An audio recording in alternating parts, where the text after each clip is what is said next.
It's tough to fully convey the engineering marvel that is the SR-71 Blackbird, a long-range aircraft capable of flying 26 kilometers above Earth's surface. So high that pilots could see the planet's curve and the deep black of space from the cockpit. It flew so fast that engineers had to invent new materials and designs just to manage and shed the heat from aerodynamic friction. Even the engines had to be totally unique, able to function from a standstill all the way to Mach 3.2, while handling issues like cooling, fuel efficiency, and supersonic shock waves disrupting airflow. The jet was so advanced that when it detected a surface-to-air missile, the playbook was simply change course and go faster. Even though those missiles had a higher peak speed, they couldn't match the Blackbird's combination of range and high-altitude maneuverability. That's how the SR-71 flew hundreds of missions over Vietnam, North Korea, and Iraq without a single aircraft lost to enemy fire, despite many attempts. The entire airframe was designed around its propulsion system, which by itself was a miracle of engineering. For starters, no turbine jet engine can operate with supersonic flow at its inlet. Yes, the SR-71 was powered by Pratt & Whitney's J58 turbojet. Off the shelf, however, those engines could only deliver about 17.6% of the thrust needed for Mach 3.2. A speed the SR-71 could cruise at for long stretches. So how on earth did it do that? Engine. To reach those speeds, you typically need a ramjet. As the name suggests, a ramjet relies on ram pressure, the pressure created as the aircraft literally rams through the air.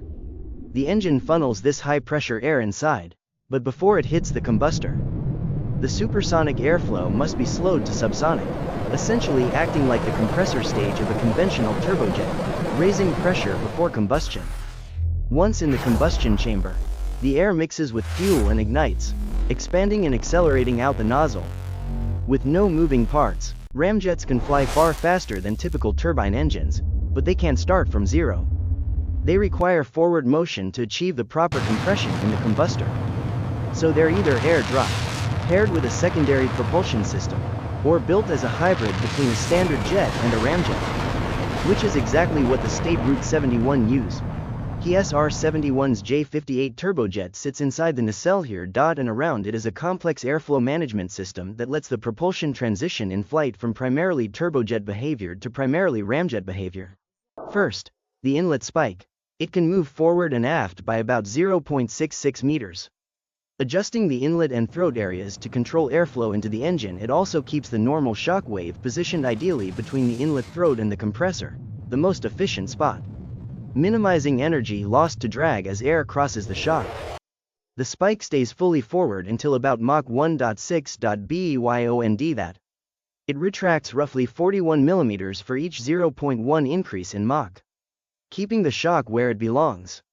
As speed rises, a thick boundary layer grows on the spike, a slow-moving layer clinging to the surface by bleeding off this sluggish air. The inlet frees up more area for high-energy, fast-moving air, boosting efficiency. Around the engine is a bypass plenum that diverts some inlet air around the J58. This airflow cools the engine, improving efficiency and enabling higher speeds, then rejoins the stream just downstream of the afterburner, adding thrust as more oxygen becomes available and increasing pressure through the ejector nozzle. Air reached this bypass area in several ways. A. Shock trap, or cowl bleed here to curb boundary layer buildup. Suck in. Doors here that opened only from Mach 0 to about Mach 0.5 to feed extra cooling air. And aft bypass doors just ahead of the J58 that also fed the bypass, together with forward bypass doors that vented to the atmosphere. These devices regulated inlet pressure at the sweet spot if pressure crept too high. A sensor popped the forward bypass doors to dump air. The aft bypass doors were pilot controlled and were crucial for holding the normal shock in place. Mismanaging them could push the shock out of the intake and unstart, causing a sudden power loss and a violent yaw toward the misbehaving engine.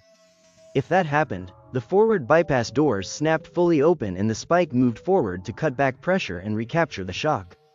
Beyond the inlet to ejector bypass, there were 6 additional bypass ducts that tapped air from the compressor and dumped it directly into the afterburner.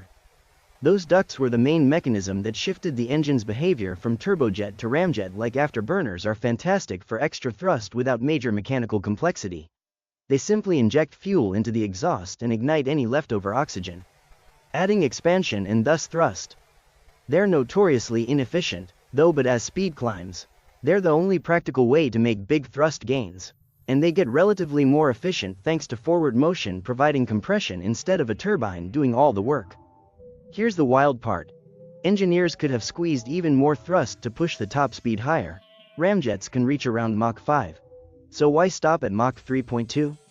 Was it fuel? Operational cost efficiency isn't a top concern for a jet like this, but more fuel means more weight and volume, which leads to more fuel burn. There's a break-even point, and range eventually hits a limit. Still, the team packed in an astonishing amount of fuel with clever design. The State Route 71 was strictly reconnaissance, no internal weapons bays, freeing up volume for fuel. You've probably heard that the State Route 71 leaks fuel on the runway because of gaps in the fuselage. That's true, but it skips the engineering trade-offs behind it. The Blackbird used a total wet wing fuel tank system. The fuel wasn't in separate bladders. That saved weight. Separate metal tanks were too heavy, and lighter plastic tanks would have melted under the extreme heat, so the aircraft's skin itself held the fuel.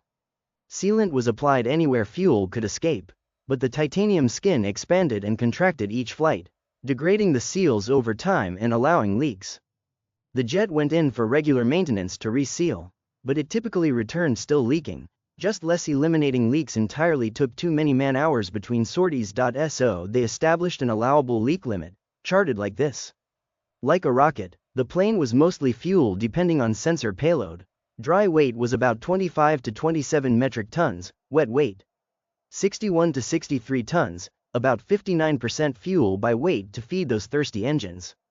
Even so, without aerial refueling the range would have been poor for a long range. Spyplane range varied a lot. For example, the engines were far less efficient in warmer ambient air.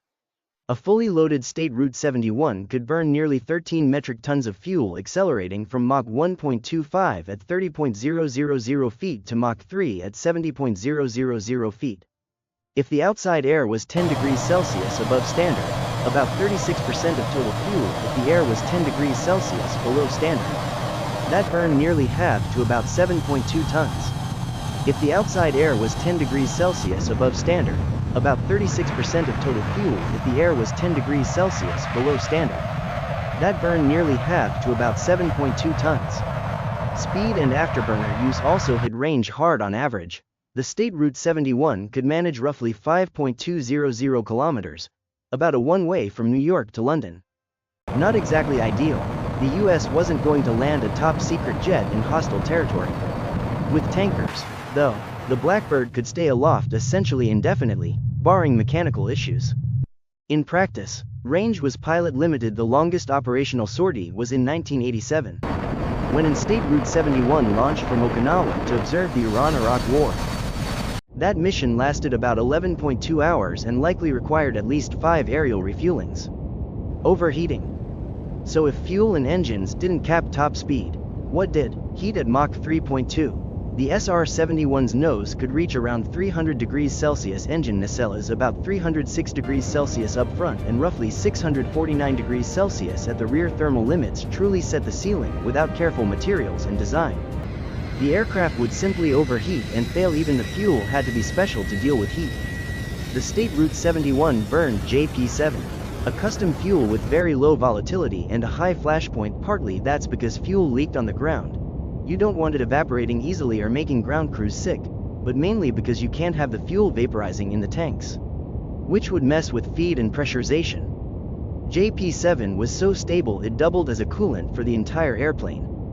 Fuel circulated through the airframe to cool critical components like engine oil, hydraulics, and avionics. Once it absorbed too much heat, it went to the engines to be burned. It was so hard to ignite that the plane carried shots of triethylborane, which spontaneously ignites on contact with oxygen, to light off the combustors and afterburners. They typically had only about 16 shots on board, so pilots had to manage them carefully, especially during refueling slowdowns and unstart recoveries. One big question: why paint it black? Airliners are white to reflect sunlight and reduce heating. The SR-71's predecessors were unpainted to save weight, with only the hottest sections painted black. So why go fully black on the State Route 71? Wouldn't that absorb more heat? Concorde was painted blue for a Pepsi campaign once and had to fly slower because it absorbed too much solar heat. But Concorde never flew as fast or as high as the State Route 71 at the Blackbird's altitude and speed. Solar input becomes small compared to frictional heating. Here, Kirchhoff's law of thermal radiation matters. Good absorbers are also good emitters. A black surface radiates heat efficiently, so the coating actually helped the State Route 71 shed more heat than it gained from sunlight. Materials still had to withstand extreme temperatures. Aluminum, the go-to aircraft metal and used on Concorde, hits its limits by around Mach 2. It's cheap, strong for its weight, and easy to machine, but not heat-tolerant enough. Here, titanium, 93% of the SR-71's structure, is different. It has a superb specific strength, but it's expensive to refine and difficult to work since it reacts with air during welding, forging, and can become brittle. That's why titanium rarely serves as a primary structural material in typical aircraft. Its superpower is heat resistance thanks to very strong bonding in its crystal lattice. Titanium alloys resist heat-induced deformation and retain much of their strength even around 300 degrees Celsius. They also have relatively low thermal expansion, reducing thermal stresses from heat cycling. Even so, titanium has limits, and for the State Route 71, that practical limit was around Mach 3.2. Then, material science has leapt forward. The State Route 71 already used heat-resistant composite materials as radar-absorbing wedges between structural frames in these locations. But manufacturing composites as primary load-bearing structures wasn't ready yet. That's changed. Its successor, the State Route 72, now under development, aims to leverage advanced high-performance composites to reach around Mach 6. Many engine parts will likely be 3D printed titanium with embedded cooling passages, and range won't hinge on flight crews. The platform is expected to be an autonomous drone.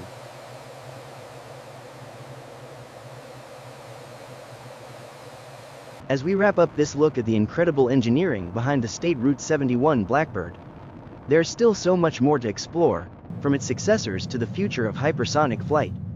If you enjoyed this breakdown and want to see more deep dives like this, make sure to subscribe and turn on notifications so you don't miss the next episode.